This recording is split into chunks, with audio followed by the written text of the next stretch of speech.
To be frank with you, like I haven't gotten used to the thing that came along with me being a creator. What I feel is still the same as I did before.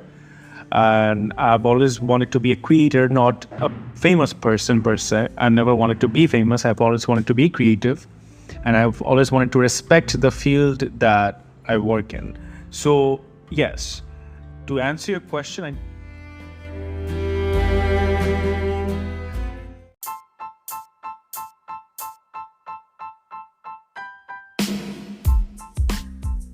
Welcome to Ask a Startup, the podcast that dives deep into the world of entrepreneurship and creativity. I'm your host, Adil. Before we dive in, I want to express my sincere gratitude to all of you for tuning in and supporting our podcast. I hope you're enjoying the valuable insights we bring to you. Today we have a truly exceptional guest joining us. I'm delighted to introduce Rakin Absar, popularly known as Mr. Absar. He's a Bangladeshi digital content creator, comedian, and an actor. Mr. Absar has not only captured the hearts of audiences with his comedic brilliance, but has also garnered well-deserved recognition for his talent. His outstanding contributions have earned him nominations for the prestigious Best Comedian of 2021 and 2022 awards, presented by the Daily Star and Channel I Dhaka. Through his unique brand of humor, Mr. Absar has managed to create a lasting impact and forge a deep connection with his audience. His ability to navigate sensitive topics with wit and charm has gained him over 800,000 followers across various platforms. But there's more to him than just laughter. He has used his platform to advocate for mental health, sharing his insights and experiences on various stages, including TEDx and numerous interviews and podcasts. Today we have the privilege of delving into Mr. Absar's experiences, exploring his creative process, and gaining insights into his journey towards self-expression and mental well-being. Join us as we uncover the multifaceted world of Mr. Absar and discover the power of digital content creation. Thank you for joining me today, Rakin. of course, I'm glad to be here. Thanks for having me.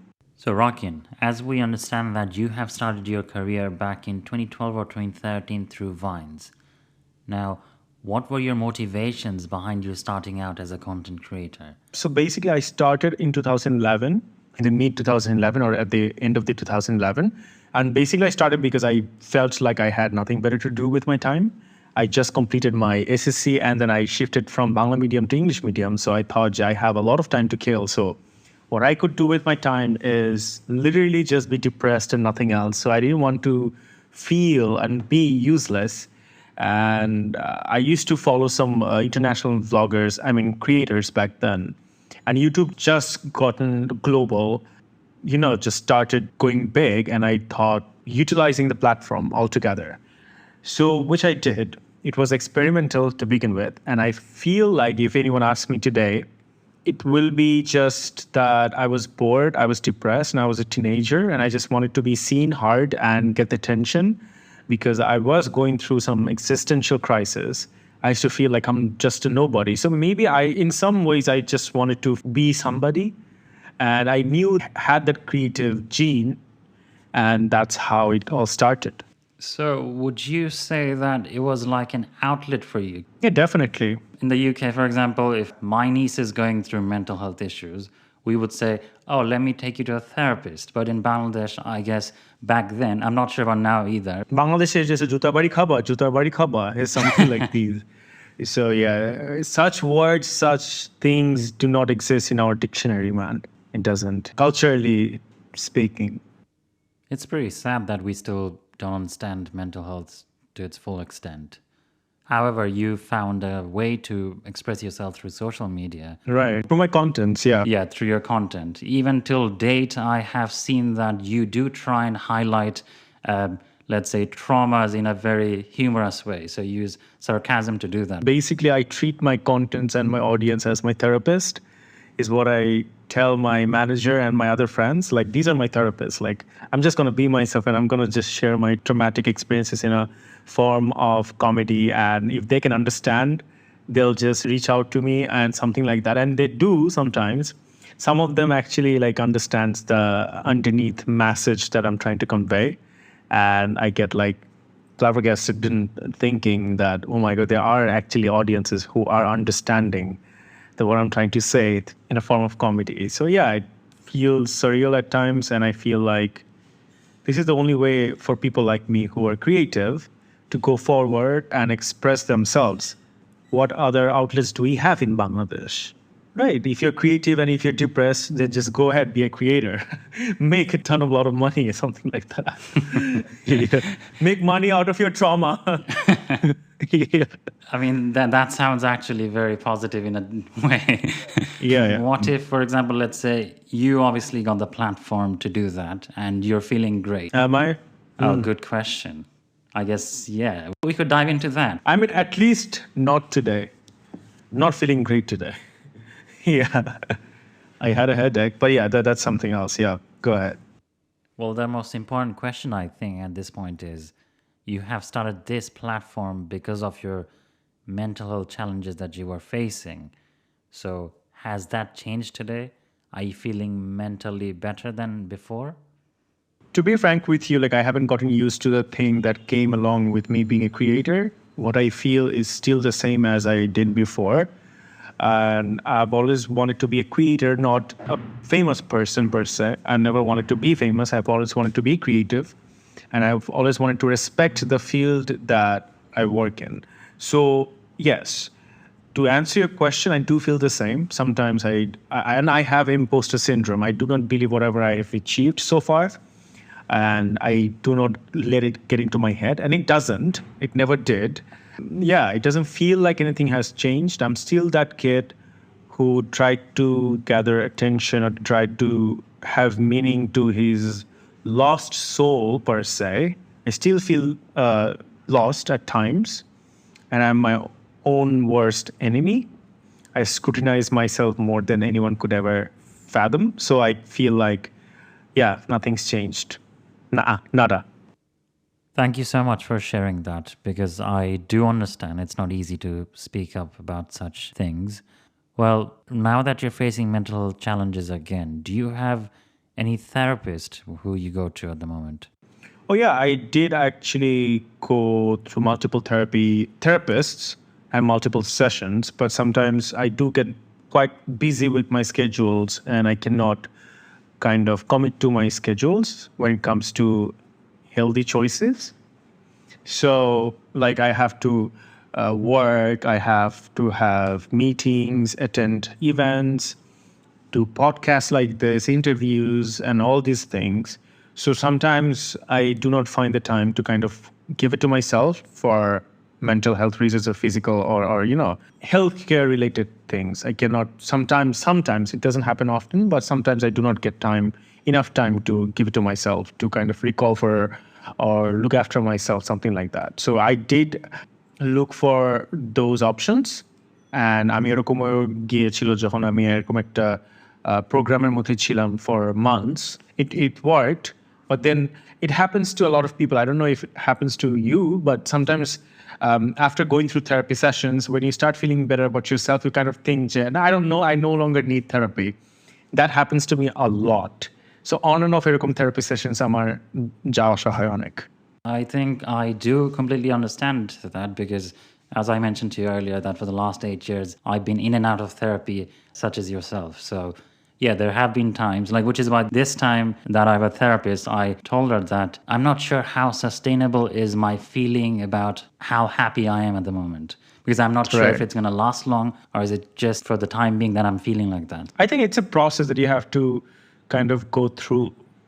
Sometimes people like us or people who can relate to us, this is what I believe, that we have to go through a process so that we can sustain our feelings or we can be kind of sane, contain our insanity in some ways, to feel normal, to function normally, right? Mm-hmm. Now, one thing that I've noticed by speaking to certain people in Bangladesh is that people understand that, okay, now there is something as therapy which does exist and we can go to it, but they're not really familiar with the fact that you can get to learn some new tools from the therapy which you can use to help yourself. Because usually people in Bangladesh, I think, assumes that therapy is something where you just go, offload all of that you have from your chest, and that's it, game over. It's not actually. There is like a process, and you have to trust in the process, right? It's not just going to the therapy and just, letting your chest off and then just, sharing things to your therapist. It's also like believing the process and doing the homework, most importantly. So unless you do that, it's not going to work. It's never going to work. Yeah, I agree with that because, like earlier today, I was going through an anxiety attack, and that's when I had to use those tools that I have learned. For example, 5, 4, 3, 2, 1. These are quite simple tools which you learn how to do it when you are facing it. So if you know how to use those tools, then obviously you'd be able to help yourself. Correct. If not, because therapy is not something you can have every day. Right. It's going to be once a week at most, right? Right. Totally agree. Yeah. So, I mean, if you had any message, let's say, for the audience listening out there, what would you say in terms of therapy? Do you recommend it from your experience? I would say that trust in the process, it's not going to happen only through 1 or 2 sessions. A lot of people expect, I mean, pasta session korbo and then I should be feeling better. It doesn't work like that. You have to kind of devour yourself into the process. And it takes time, right? You have years of trauma. You have years of unresolved issues. It's not going to be solved within just 3 or 4 or 5 sessions.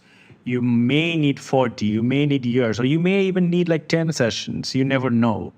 That's the thing. You never know what's going to happen through the sessions, but you have to trust in the process and you have to kind of be committed to it. Only then you can kind of get good results, healthy results out of it. Yeah, absolutely. I think also on top of that, if people can try and educate themselves with a self-help book, for example, because I think that would let them understand how does this actually work. I do not believe in a self-help book. I have this notion against self-help book is because I used to read these books, right? After finishing or even like, reading a chapter of these books, I feel better about myself, but then I forget and I don't even touch that book. So unless and until people actually go through a process where you're in a controlled environment, right? You have a responsibility to attend a session or maybe do research. The human mind key, a chaotic person cannot be controlled just like that. And most of the people are not that motivated to begin with. I might have book purbo and then I'll just be a different person. I feel like self-help book helps until to certain point where you have to know this should be not the priority, not the main focus, oitar upori thakbo, but rather at the background thakbe. If you are lost, then you can take help from it.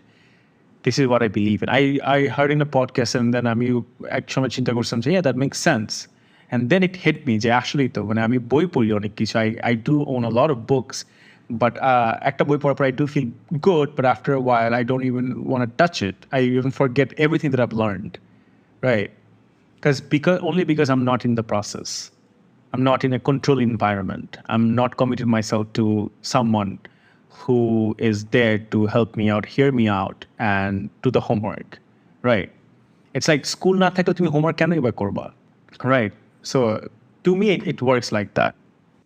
I think I do agree with you on a certain extent. For example, as I understand, obviously being in the UK and being in Bangladesh is quite different.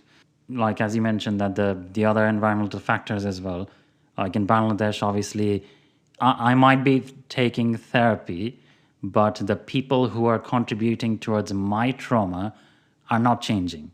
For example, you go to the therapist, you come back home, you come back to the same trauma. You're going to have to face those. No, but that's the thing. After you learn do the homework, learn the CBTs and other ways of combating the whole thing, how to counterattack the situation. You learn how to maneuver the same situation in a better way is what I believe. The things don't change for you, but you change how you react to it, how you deal with it, right? It's like এইভাবে আমার personally যেরকম হয়েছিল যে I do come from a very toxic family given like a lot of shit happened there. I used to feel like I don't know how to control it. I don't know how to feel about this. But after a couple of sessions, when I did the homework, after a few months, I learned that I just had to know how to maneuver the situation, how to deal the situations in a better way, a healthier way, right? So I think that's a part that plays the most when you actually seek help and do the homework. You're right. I agree with you because in the last 8 years, I think it was last year, 2022, when I only found that things were working for me. As in, I was basically reading the books and I was trying to make use of what I was learning actually. For example, I was starting to develop new habits. I was trying to use the formula of habit stacking Right. to help myself.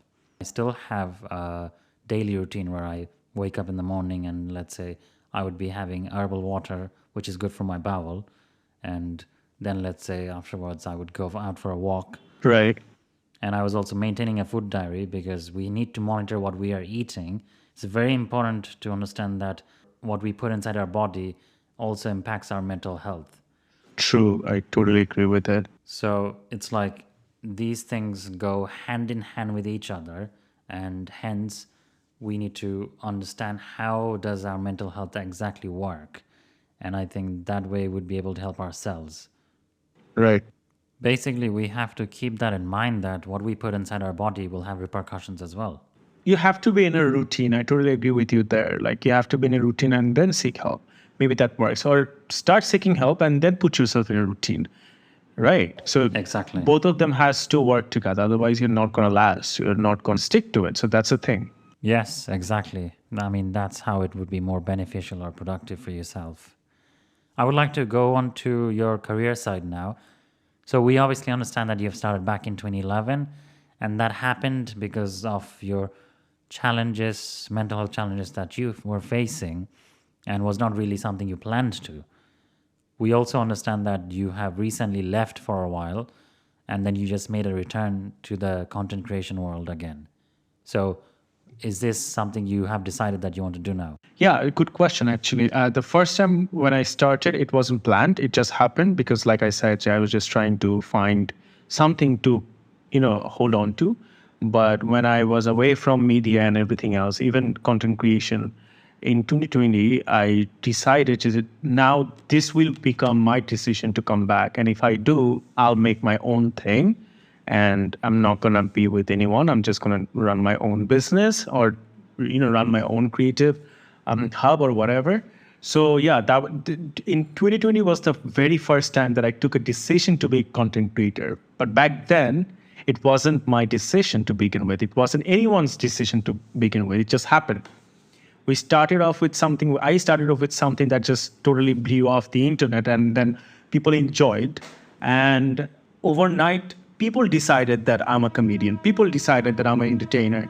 I never got to decide for myself what I wanted to become, right? After I ventured out a corporate job, many corporate jobs actually, I was a teacher myself. I tutor in servers, coaching centers. Even I had people coming over to my house and I went to their places. I was an IELTS teacher myself. So not a good one, clearly. So I was a tutor and then আমি class 6 থেকে A levels পর্যন্ত পড়িয়েছি for like over 3 years during that break. I also traveled to many other countries. After gathering all these experiences, I realized being a comedian is what comes naturally to me. So that's when I made a decision to, you know what, for the first time ever, I am deciding to be a comedian and a different one than I used to be. The most original one because I do have a knack for dark comedy and in general if you meet me in person you'll understand the kind of humor that I have. It's totally not suitable for kids or even for the adults. They are like so fucked up. So I try to kind of dilute myself for the audience right now. Even initially the contents I used to make on my page, they were hideously kind of dark, like they were like disgustingly dark. So I don't want to talk about them right now, but that's what put me in the map again. And that's how I restarted per se. So it's purely an informed decision on your end. And Yeah. For the second time, it was an informed decision. Yeah. that's amazing. I'm glad that you found your calling. Yeah. So were you inspired by anyone though, when you were thinking, okay, you know what, I want to be a comedian? Or is it just you felt, okay, no, it is actually naturally I am a comedian? Well, I do take inspiration from PewDiePie and Liza Koshy, one of my favorite, and David Dobrik. Funnily, I like David Dobrik and Liza Koshy and we started content creation around the same year, 2011. And then we all, these three of us, like, it's not like I'm talking as if like they're my friends, as if like I've met them or talked to them. I never did, but they're my inspiration from day one. আমি যখন পাইনে ছিলাম, I was one of the popular one in Pine from Bangladesh. I was probably the only one. And তখন দেখতাম যে Liza Koshy and David Dobrik also started around the same year. So I felt like I belong to their community, even though I'm not that famous or not that well known like them. They're like international. But I have always inspired how they work and how creative they are. I'm not even close to like fraction of what they are. So, that's kind of like in 2020, I decided, like I still see them making videos, but I kind of washed away to somewhere, got distracted or whatever, or maybe was lost. So that was my calling. Like, maybe I should restart like them. Like they're doing amazing. They're getting better and better each day. So I try to catch up to them, basically. You're doing an amazing job anyways, because look, we all know your work. I'm doing decent. I think, yeah, you're doing a good job. And obviously there's always room for, creating something new in an improved version, etc. I think there would never be... Yeah, definitely. But there's only so much you can do in Bangladesh. There's like so many restrictions. So yeah, I do sometimes pat on my shoulder knowing whatever I've achieved, maybe I do have imposter syndrome, but whatever I've achieved, I couldn't have achieved if I didn't make that decision, right? Mm-hmm. I always felt like I'm nobody and something like that. I still do. Nothing's changed, but you know what I'm saying. Yeah. So speaking of restrictions that you just mentioned, would you say that you are being able to exercise freedom of speech, or do you have to really tailor your content according to the Bangladesh culture and you're not being able to express much like how you want to really? No, but I feel like I'm privileged enough and lucky enough to find a different way of conveying any message that I want to convey, which is through sarcasm, right? You literally can get away with anything with sarcasm. So that's my humor. And I never felt that kind of restrictions, but we do have restrictions in directly saying something. I can get away with saying a lot of things, but in a form of comedy. Even a lot of other content creators won't even think of taking that risk, but I do. So I feel like আমার অন্য মানুষের থেকে আমার ওই ফ্রিডমটা আছে বেশি, literally. That's the only thing that I'm confident about. Like I can say something that a lot of people won't be able to say it, because I have a way of saying it. I won't ever personally attack anyone, or if a topic is very sensitive, I'm not going to directly talk about it. I'll kind of put it in my story and make it a comedy and then portray it. People who are smart enough, they'll understand it, right? Yeah, because that's where I thought a lot of people in Bangladesh are obviously always a bit afraid of how certain group of people would react to certain things. It seems like, you have a way to manage that in different ways, which is good, because I think we need I've been in the industry for like how many years? I don't know, like 2011, like 12 years. So I have learned. It's a learning process. I'm still learning. I've learned how to get things into people's skull, but without offending them, sort of. So yeah. That's a brilliant skill. I would love to learn that. I want to become better at it. I want to become so better যে আমার ক্লায়েন্টরাও বুঝবে না আমি কি বলতেছি, but my clients are smart enough. Yeah. Does that ever make you think that, okay, you know what, I do want to learn more about acting or comedy, or want to go to this specific drama school or something like that? Actually, I used to participate in drama things like from school, and আমি নাট্যশালায় আমি actually কয়েকটা কম্পিটিশনে join করেছিলাম, but drama school বাংলাদেশের it's not properly established. All right, it's not properly established, and it's not accessible to a lot of people either, and not easily.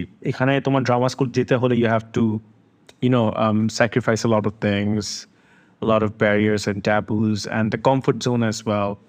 So যেমন বাহিরের countryতে drama schools are easily, it's like seeking for therapy, right? You go somewhere, you learn, and you go through a process, and তুমি জানো it's a teaching moment. But Bangladesh drama school is like, there's like one, if I'm not wrong, নাট্যশালা. I don't think even if they're good or even if they're running at this moment. So it's not well advertised here. So I've always wanted to. Acting is in my blood. Acting is in my mother's blood as well. Our full family knows how to act, right? In a good way, obviously. I've always wanted to be an actor. I've always pictured myself in a silver screen. But that I couldn't become because me being a diverse person, like I believe like industry standard wise, I'm quite different. I don't fit in. So a lot of people kind of don't think I have it in me. They don't want to even give it a try. And I understand why. It's politics. I don't want to get into it, but I want to make enough money so that I can prove I can launch myself someday. It's kind of a thing. Like Arnold the Jury, but 1,000 times better. Yeah. I think it's because Yeah. people have a fixed mindset in Bangladesh, majority Yeah, of exactly. people. So They put you in a box. They literally put you in a box. Like, I mean, comedy, bole, I mean, whenever I went to a lot of various auditions, they always forced me to play a comedy character. But I believe like I'm a serious actor. And I always wanted to be a serious actor, but they don't take me that seriously in terms of acting, and I kind of hate that. So এখন অনেক সময় দেখা যাচ্ছে যে unless a script is written for me, I don't work there. I don't want to audition because every time I went through an audition process, they're just gonna typecast me. They just want to typecast me, and I hate this. ওরা সবসময় আমাকে বলে তোমার ওই কন্টেন্টের ওই character তুমি play করো, but I go like I came to audition for this role. না তোমাকে ওইটাতেই মানাবে. I'm like, okay, fuck you. So that's how I kind of lost all my expectations from Bangladeshi media, honestly, acting media, right? And you have to have good relationships, a lot of people. You have to hang out with them. You have to do unnecessarily chit chats. And I'm quite ambivert. Like, I do not gel with people that I don't need to. Even if it's beneficiary for me, I don't have to. I don't like that. I only talk to people that I really genuinely like as person. So, আমার manager আমাকে বলতো যে, you should do this and that in order to get those roles. I'm like, no, I'm not going to do that. I have ethics, and I want to, আমি রাতে ঘুমানোর আগে I want to sleep in a mindset that I do have some self-respect intact. So that's why I don't aim for that anymore here. I completely understand. I think I share similar kinds of values as well. For example, anything that does not align with my values, I would not do that. So as I can hear from you that it does not align with your own values, so why would you do something which Exactly. I'm not going to sacrifice and let go of my values just because I want to have something. I can have everything, but if I don't have my values and self-respect, then it means nothing, right? So that's why I had to let go of some of my dreams, only because geographically and country-wise, it doesn't suit for people like us. Or me. Maybe it's not meant to be for people like us in this country. I made my peace with it. or you never know, you might be the one who's going to be breaking the barriers for people in Bangladesh. I'm trying through my contents, but not, yeah, that's what I'm trying to do. Like, I try to talk about the issues that people don't usually talk about and things like that. I have been talking about mental health ever since I remember, way before I restarted, right? Even when I was a YouTuber, I used to talk about mental health, but back then people were not okay with these things. Yeah. I remember আমি একবার backlash খেয়েছিলাম, status দিয়েছিলাম, and a lot of people came forward. I think this Bollywood actor, when he passed away, Sushant Singh. Sushant Singh, after that, আমাদের এই কন্টিনেন্টের মানুষজন actually started taking mental health seriously. Everyone started talking about it, and they kind of glorified it. But ওই glorificationের through কিন্তু people actually kind of got self-aware, I believe. So এটার আগে whoever talked about mental health was seen as like কি বলতেছে মাথার মধ্যে, মাথার উপর দিয়ে যেত ওদের. But it's sad that people had to die. Someone had to die to create a wave in Southern Continentals. It's like, yeah, here, I died, and I gave you some knowledge about mental health. Boom. Makes no sense. Right. You're right. I mean, that was a growing problem because as far as I know, that when I used to speak to people, they would be like, oh no, I told my dad said, You have everything. I'm giving you money, food, shelter. What do you mean you have mental health issues? What is that? That's nothing. Forget it. So that's the problem because people, I think we are a relatively, new country, right? Because we got our independence in 1971, which is not too long ago. So we have, Maybe. I mean, history দিক দিয়ে I suck at it. So I don't know. Maybe. basically we have generational trauma passing down basically from one to the other. Oh yeah, that is true. That is very much true. Yeah. So, yeah, I guess it will take some time. And as you said, people are speaking about it and people are glorifying it. But yeah, let's hope it actually makes a difference in people's lives who actually needs it. It is making a difference, honestly. I can see it right now. The evidence is right there. It is making a difference. It's just a matter of time where mass community, mass people start taking, taking this seriously. Yeah, no, I'm glad that it's changing because I want that change for my country. And it's good to see that people like you are actually constantly trying to create awareness by the means of your content, which is brilliant. Thank you so much, listeners, for staying this far and enjoying our episode. If you do like our episodes, please don't forget to leave us a review. It takes us a long way. That's the motivation we need at this point. Don't forget to check out the other episodes we have covered in the last 2 seasons. There are amazing entrepreneurs as well who shared their stories. Do check them out. So I wanted to know, you obviously create amazing content and obviously you would need people. So do you have a team? If you do, could you tell us a bit more about your team? Yeah, I do actually. I have nice, cute, compact team of 4 to 5 people. So there's Fahim Islam Shitab, my manager. He controls everything. He's technically the brain of Mr. Absar, and I'm the soul of Mr. Absar. And brain bolte holo, he knows what's best for me, what to do and what not to do. And then there is Tazwar. Tazwar is a musician and one of my closest friend. We go way back, but so we, I just, took him in and then we worked together ever since. And then there's Thiri. He's an editor. There's Anthony.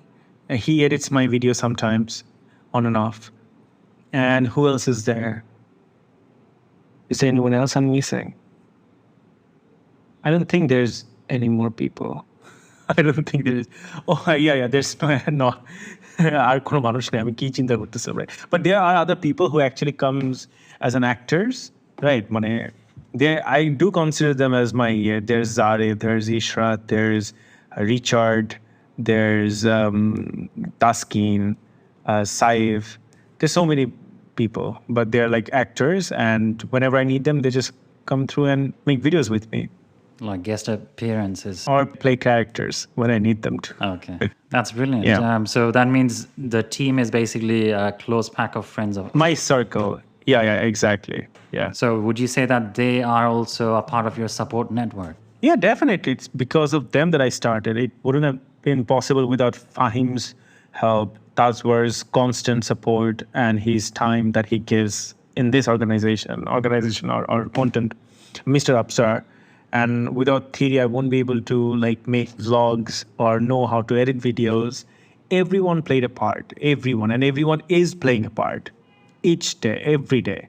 There are times when I don't want to make any contents just because I feel bad, and then they push me. They go like, no, you need money. And I go like, oh yeah, I do need money. And then bam, I'm making contents. That's how it goes. So if we were to speak about the business model for your business, as in, how you make money. So is it, for example, there's obviously a few different ways content creators make money. It's not either through YouTube or promotions or marketing. Right. So which method do you actually follow for your business? It's everything. It's 360 actually. I am the business. Whatever I put out there is a business. But I do not consider the whole thing as a business. I consider this is a creative hub. The result of it is a business, right? I never intended it to have a business purpose because when I restarted, I just wanted to be a creator. And I still am a creator. I still argue with my clients if they don't, agree on something comedy-wise. I try to kind of go in a discussion and to try to make them understand why it's necessary and why it's going to work. Even আজকে ভিডিওতেও যেটা গেল সেখানে my client had some feedback and they were like, we won't be able to pay you if you don't do this. I'm like, you don't have to pay us. We don't need your money, right? We really don't need your money. If a content that I make seems funny enough to me, I'm willing to let go of a client. So that's how I operate. We try to be understanding, but yet very cutthroat when it comes to creativity. Creativity is the number one priority here. Business is second. Wow, amazing. I love the ethics. I think that's how one has to be when it comes to business, because it's a constant risk. Constant risk, because তোমার দেখা যায় যে there's a risk involved. What if you don't get enough money, right? What if you're letting go of many brands, and what if they don't want to work with you again? But a riskটার জন্য কিন্তু as a result, more people are coming in to work with us, right? So they think যে না ও risk নিয়ে এত ভালো content দিচ্ছে, maybe average. I don't want to say ভালো content, but the average content আমি দিতে পারতাম না if I didn't fight for it. So, for this content, how, let's say, apart from you working for any client, the things that you do for your own self, how do you promote them marketing-wise? Do you go for paid promotions, or is it just normally the algorithm works for you? I mean, algorithm doesn't come into play here. I mean, a brand pays us and we kind of integrate their message into our existing content, or we make content that is best suited for them. And it has to have organic way of approaching to the audience, right? I try not to make it too forced. Never forced. It has to be organic, as if it's a part of the content, it's a part of the story. That's how we integrate our brand. And algorithm is basically a separate factor away from the brand sponsorships. It is all about how many videos I upload, how I'm handling my page, and all these things. Other criteria that has nothing to do with sponsorships, and everything has to do with the creative approach. Right. So that means basically, because obviously you have around 800,000 followers. So I guess they do the job themselves anyways, because they like your content, they like it, they share it. And yeah. But there's also, ways to kind of handle the page, right? It's not just I'm just because I have a lot of followers, I just upload videos. It's not that simple. There's so many other things, integrate things that I really don't want to get into right now, because it is the 10টা podcast হয়ে যাবে, still শেষ হবে না. There's so many things, and the algorithm is changing. It's ever changing, ever evolving. So দেখা যায় যে every day, every time we have to come up with a new solution to how to get our contents at the top of their mindset or feed. So it's really troublesome, man. Trust me. So let's say if let's say me as a newbie, let's say I'm a YouTuber, I'm a newbie, and I just want a tip that how do I actually manage that? Then would you say that I need to manage what exactly? My Instagram feed. So you said how obviously you have to do a lot of things. It's going to take 10 podcasts to speak about it. Yeah. But would you say there? Right. Yes. Sorry. Finish. No, as in, is there any top tip? For example, let's say, would you say that you should follow Instagram's own profile because they would be updating you on what's new and what to do, or is it no, you need to do more work than that? No. Everything is evolving, honestly. আজকে Instagram is a top app. কালকে TikTok, আজকে TikTok, কালকে Insta. So it is just ever evolving. There's not a fixed answer to it. But what I can say as a number one tip, whatever you do, you have your creative mindset set, what you want to concentrate on as a content, stick to it, and then try to change it. Try to bring diversity into it. And then treat yourself as a brand too. Sell yourself as a brand too. But behave like you are a person to your audience, not a brand, right? It's like a bit of both. Holistically, you're a brand, but you should never be a brand to your audience. They're your people. They're the reason that you exist. So when a particular brand approaches you, you have to treat yourself like a brand. And in terms of Instagram, always put your face on your feed, but not too much. People get bored out of it very easily. Sometime perhaps take a photo of your coffee or books, but also have your face somewhere in the background, or maybe not. So there's that. I know a couple of profiles. They just have their faces on, and I unfollow them right away. Like, I know how you look. I don't want to look how you look every other day, right? So people get, yeah. And whatever you do, try not to annoy your audiences with a lot of updates. They hate it. They hate it.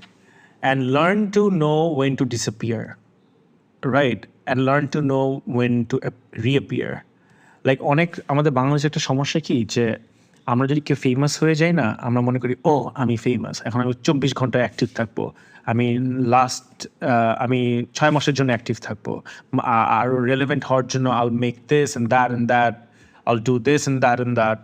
But also try to disappear once in a while. Let people want you more, right?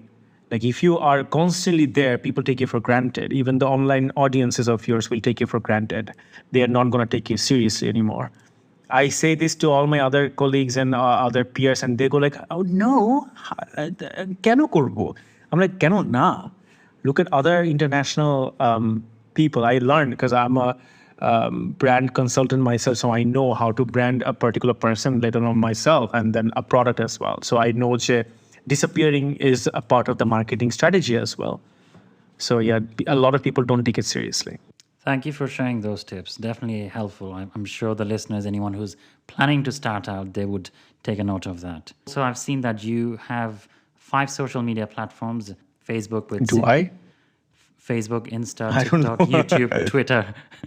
I guess you don't use Twitter as much as the rest. I actually use Twitter a lot, honestly speaking. Like, Oh, you do? I used to. এখন একটু recently কমাই দিছি.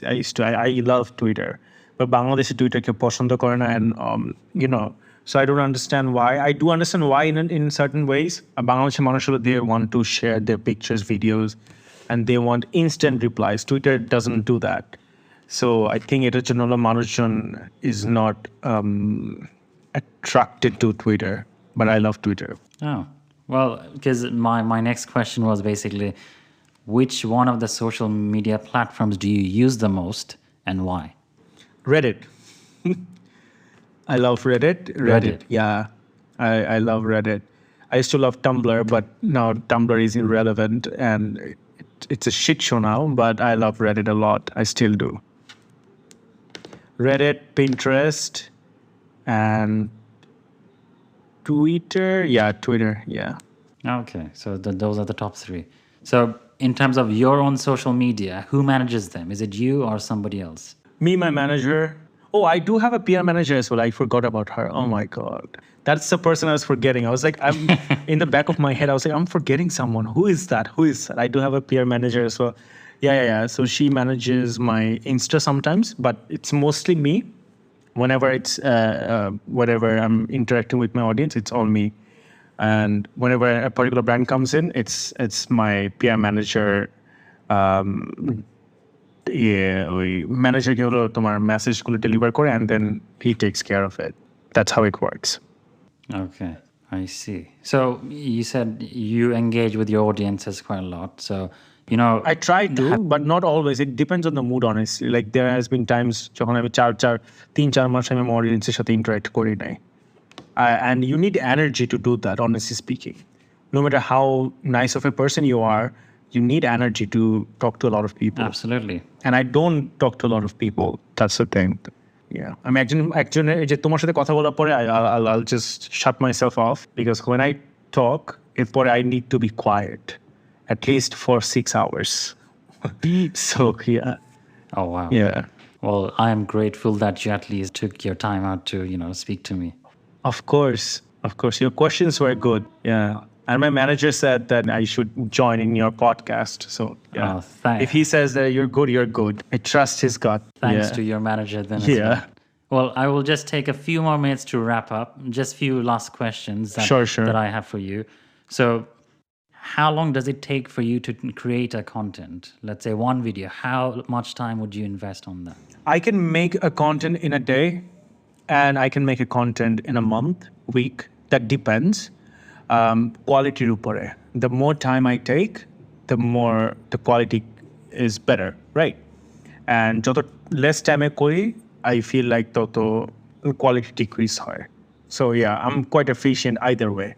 If you want me to work in a very short period time, then you give me more money, I'll make a content out of it.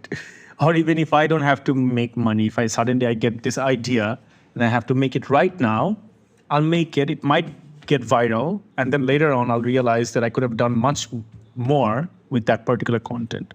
So in generally average wise, আমি 7 দিন now try করি, 7 days to make a content. Yeah. Oh, wow. I mean, that's pretty quick anyways, which is why people comes to you. I can see that. So, the comments that your audiences leaves for you, do you kind of look at them as feedbacks for yourself? No, not really. I look at them as a hangout session, honestly. Like, even if you come to me with a constructive criticism, I'm not going to listen to you. No offense, but I already know what you're going to say, right? But I have made up my mind in doing something in a certain way. Unless I make mistake, I will definitely listen to you. But other than that, any other constructive criticism, I don't take them seriously, right? Unless if I have to learn something from it, I will. And I always see my comment section as a hangout session, like bottolay shop friendra mile eksathe boshe achi, that kind of a session, and I interact with all of them like they're my friends. Oh, okay. So that's positive criticism, but in terms of, let's say, negative ones, how do you feel about that? Do you take it personally? Do you feel ওই যে হ্যাংআউটের ভিতরে কয়েকজন থাকে, কয়টা friend আছে ভুলি, so I take them as that. Honestly, I don't take them seriously at all. I used to when I was a kid. কিছু না আর কিছু নাই, because like I mentioned in the beginning of this podcast that I am my worst enemy and the worst scrutinizer, so I don't need anyone else's validation to tell me who I am, regardless.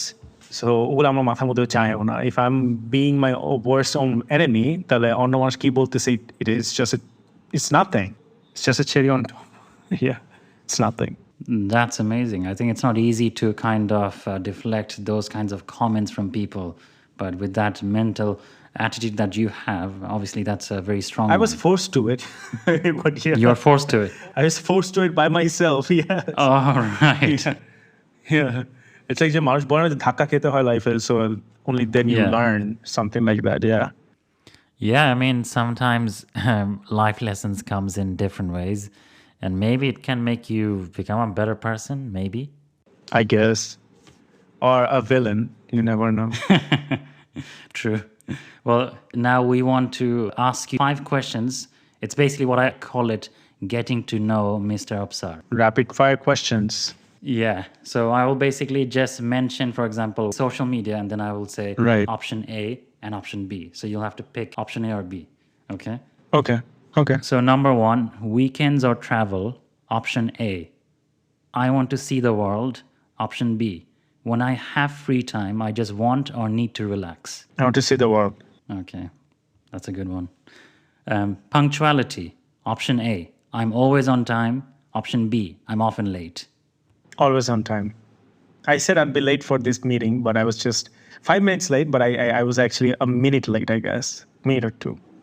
That's nothing. That's not late, which is why I was surprised. That's why I was lying down, I was doing my meditation. I was thinking, there's time. Oh, I'm sorry. I ruined your comfort zone. No. I finished it, thankfully, before that. And then I saw your email. I'm like, oh, okay, that's good. Okay, that's good. So number 3, food. Option A. I eat healthily or do as best I can. Option B. Life is short. I eat anything that tastes good. B. I eat anything that tastes good. Even me. I'm a foodie. I love it. Yeah. Me too. I may not look like one, but I am. I'm a huge foodie, man. Oh, yeah.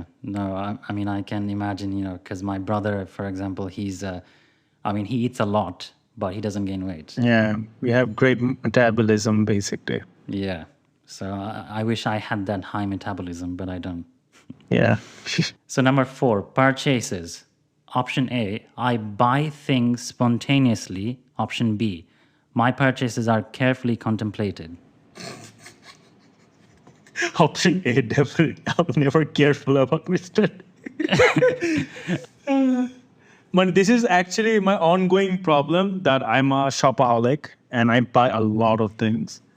And we are all my friends every day tells me to shut the fuck up and just give me your money, don't waste it. I'm like, fuck this, man, I'm gonna die someday. I just need a nice 65-inch TV or this some gadgets, and I'm a gadget freak, so I have to buy. I have to know. I want to buy a lot of things. Everything that's new and latest, I have to get that. Well, I mean, I you was always deserve like it. this, honestly. No, it's not because, about deserving. I was always like this as a kid. Like, I mean, shop shomay latest and greatest জিনিসটা আমার থাকতে হবে. Tech-wise. Tech-wise, yes. I think I saw one of your videos. I think maybe it was of Daraz, where you probably play yourself because you're like buying after one, basically just going on. Yeah. I actually played myself. Yeah. Like Yeah.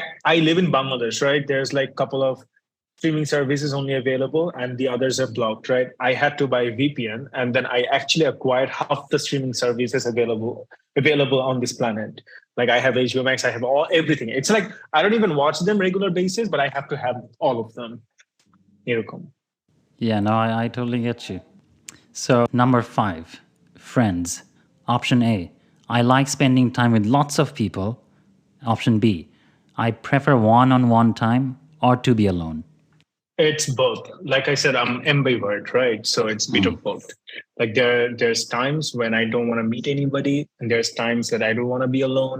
There's times I'm mysterious. There's time I'm the most talkative. There's times I'm everything in between. It depends on my mood, actually. That's the same with me as well. I feel like there's a lot of similarity with you. What's your birth month, by the way? July. July. So what's your? I'm not into these. What's your zodiac sign? Just asking out of curiosity. Cancer. Oh, I'm Aquarius. I thought you'd be like Aquarius. Oh, no. I don't know why.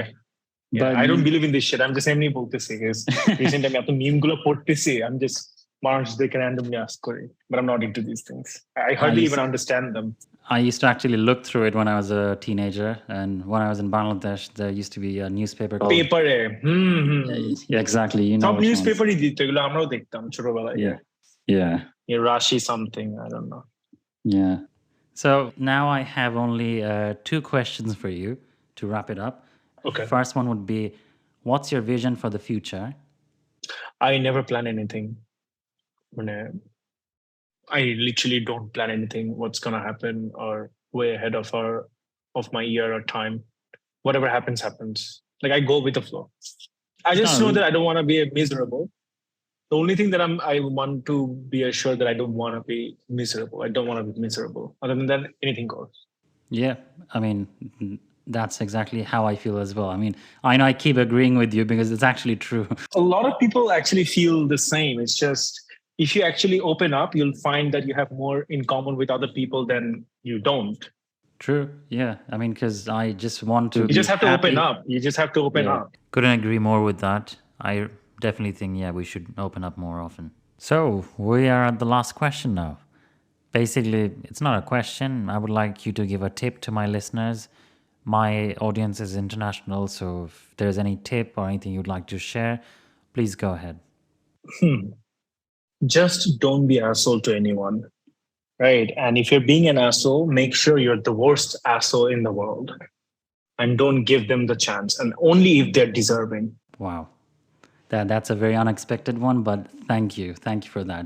I think there is a deeper meaning to that, so people who would listen to it would know. Yeah. I mean, if your audiences are international, they're definitely smarter than, we are, and they're going to understand what I'm trying to say. Come on. We are smart as well, We Bengalis are not that bad either, eh? Maybe we're pretending. We never know. Yeah, you never know. But anyways, thank you so much once again, Rakin, for taking your time out Thank of you so this. much for having me. It was brilliant to have a chat with you, Rakin. It's amazing to share insights on mental health and to understand how things can change for Bangladesh. And you're clearly doing a lot to create awareness, and I'm sure people are going to learn more from you. And I wish you all the best. Thank you. Thank you so much. Thanks for having me. And I had a lovely time here. And thanks for the insights. Thanks for sharing your perspective as well. Thank you. Thank you so much for tuning in to Ask a Startup. We appreciate each and every one of our listeners. Stay connected and never miss an episode by following us on your favorite podcast platform. We look forward to bringing you more exciting content soon.